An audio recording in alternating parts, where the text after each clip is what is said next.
కూడా మరి ZP chairman తరఫున మా తరఫున చాలా ఆనందదాయకం. రేపు అంబేద్కర్ అంతర్వాడు ఎస్సీ ఎస్టీ బీసీ మైనార్టీ ప్రజలందరూ కూడా తండోపతండాలుగా వేలాదిగా తరలి రావాలని మేము కోరుతా ఉన్నాం.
ఇప్పుడు మన డాక్టర్ బాబాసాహెబ్ అంబేద్కర్ గారి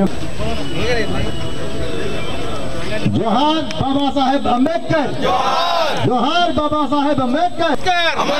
వర్ధిల్లాలి ప్రపంచ మేధావి బాబాసాహెబ్ అంబేద్కర్ ఆలోచన విధానం. జోహార్ డాక్టర్ బిఆర్ అంబేద్కర్, జోహార్ బాధిత పీడిత దళిత. వర్ధిల్లాలి ప్రపంచ మేధావి డాక్టర్ బిఆర్ అంబేద్కర్ ఆలోచన. రిలాక్స్ గా ఉండండి. ప్రవేశిక భారత ప్రజలమైన మేము భారతదేశాన్ని సర్వసత్తాక సౌమ్యవాద లౌకిక ప్రజాస్వామ్య సమర్పించుకుంటున్నాము. జై అంబేద్కర్, జై జై అంబేద్కర్, జై హింద్. కూడాను మర్చిపోలేని మహనీయుడు, జాతి గర్వించదగ్గ వ్యక్తి. మరి కార్యక్రమం అద్భుతంగా జరిగింది. వేలాది మంది జై జై భీమ్.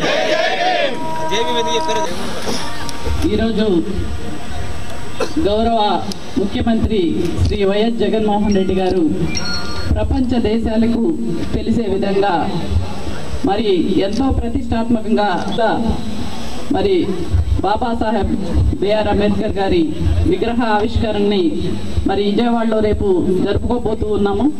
మరి ఈ యొక్క కార్యక్రమం రాష్ట్ర ప్రజలందరికీ కూడా తెలిసే విధంగా అందరినీ కూడా భాగస్వాములు చేస్తూ మరి సామాజిక సమత మరి సంకల్ప కార్యక్రమాన్ని మరి నిర్వహించుకోవడం. మరి ఇప్పటికే బాబాసాహెబ్ అంబేద్కర్ గారి మరి వివిధ రకాలైనటువంటి ఆయన చరిత్రపై వివిధ పోటీ కార్యక్రమాలు కూడా నిర్వహించుకోవడం జరిగింది. అలాగే ఈ రోజున మరి పెద్ద ఎత్తున ర్యాలీ కార్యక్రమాన్ని కూడా మన గౌరవ కలెక్టర్ గారి ఆధ్వర్యంలో మరి జిల్లా అధికారులు అలాగే మరి ప్రజాప్రతినిధులు అందరూ కూడా పాల్గొని ఇంత గొప్ప సక్సెస్ చేసినందుకు ప్రతి ఒక్కరికి కూడా పేరు పేరున హృదయపూర్వక నమస్కారాలు తెలియజేసుకుంటూ ఉన్నాను. మరి ఈరోజు ఒక గొప్ప వ్యక్తి బాగారంటే ఒక కులానికో ఒక మతానికో మన విజయవాడలో 125 అడుగులు అంబేద్కర్ విగ్రహం ఇనాగరేషన్ దాని సందర్భంగా ముఖ్యమంత్రి గారి ఆదేశాల మీద అంబేద్కర్ అన్న వారు అందరి వారు అన్న విషయం అందరికీ గుర్తు చేసి ప్రతి ఒక్కరు కులం మతం డిఫరెన్స్ లేకుండా అందరూ కూడా ఆ విగ్రహం ఏది ఇనాగరేషన్ ఉందో దాంట్లో ఒక పండగలాగా అందరూ పాడుకోవాలని చెప్పి సామాజిక సమర్థ సంకల్పం అన్న కార్యక్రమం పెట్టడం జరిగింది. ఆ కార్యక్రమం భాగంగా ఏలూరు జిల్లాలో కొన్ని కాన్ఫరెన్సెస్ కూడా జరపడం జరిగింది. ఈరోజు దాదాపు ఒక 500 మంది పైన బైక్ ర్యాలీ చేశాం. మళ్ళీ ఒక 3000 మందితో ఈరోజు హ్యూమన్ చైన్ ఫార్మేషన్ చేయడం జరిగింది. ఇదన్నీ కూడా మన జనరేషన్ మాత్రం కాకుండా మనకు తర్వాత వచ్చే పిల్లలకి కూడా నెక్స్ట్ జనరేషన్ కూడా ఆ గొప్ప వ్యక్తి గురించి ఆయన చేసిన సోషల్ జస్టిస్ ఈ న్యాయం గురించి అందరికీ తెలియజేయాలన్న ఒక మంచి ఉద్దేశంతో ఈ కార్యక్రమం జరిగింది. ఈ కార్యక్రమంకి వచ్చిన అందరికీ ధన్యవాదాలు తెలియజేస్తాను.